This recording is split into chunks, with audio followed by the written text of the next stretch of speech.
The best way for a photojournalist to establish a good working relationship with our news director is pretty simple. Talk to him. Pop into the office, ask him what's going on. If there's a story that you shot and you're excited about it, send a link. To believe that every news director watches every second of their newscast, despite the fact every news director claims that they do, they really don't. So, advocate yourself and send links. Go in, establish a relationship, be really proactive. To wait for the news director to come to you, you're going to wait a long time, unfortunately, because news directors aren't the best at reaching out to anybody for feedback, and if you're proactive, you're going to walk away having a much more fulfilling relationship. Come to the morning meeting with a couple of ideas.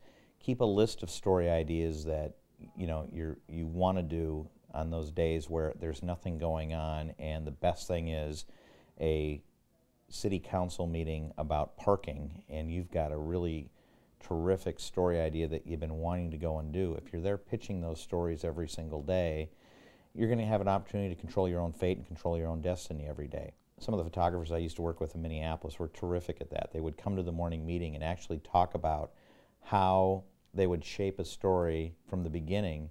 And a lot of times those photographers were able to get great stories that became leads for the newscast, and it really changed the culture of those newsrooms. The best way to get a station's culture to change to one of storytelling is to look for the stories that that station does every single day. It could be a story about the city council and parking, but go tell the story about the issue. Go tell the story through the eyes of people, not just the meeting. It's not a story about a meeting, it's a story about the issue, and get outside of that meeting. And if you start doing that on a regular basis in small steps, sure, shoot the official sound, because it's a constitutional amendment in television stations that you have to at least get the interview, but you don't have to use it. It doesn't have to muck up your story. And what happened at the city council meeting can be spelled out in a reporter intro, a reporter tag, or an anchor lead and an anchor tag.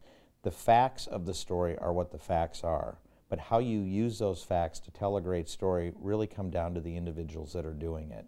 And if we can go as an industry and start taking those pretty straightforward, big breaking news stories or really hard news stories and looking for the elements to tell those in a fascinating manner, often through the eyes of people, we're going to be much more successful. And you've got to remember, stories are about people. Stories aren't about facts.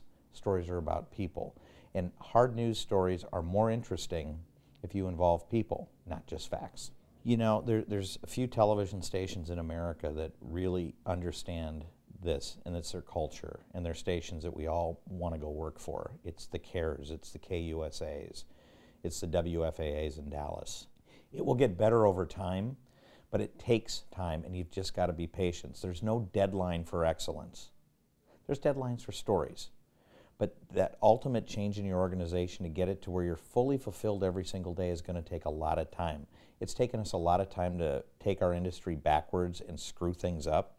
So as we're going to change it in a positive way, it's going to take that at least that same amount of time to get us to the point where we're all doing great quality work that we fulfilled. Kick butt, have fun. Great, thanks. Does that work? I hope so.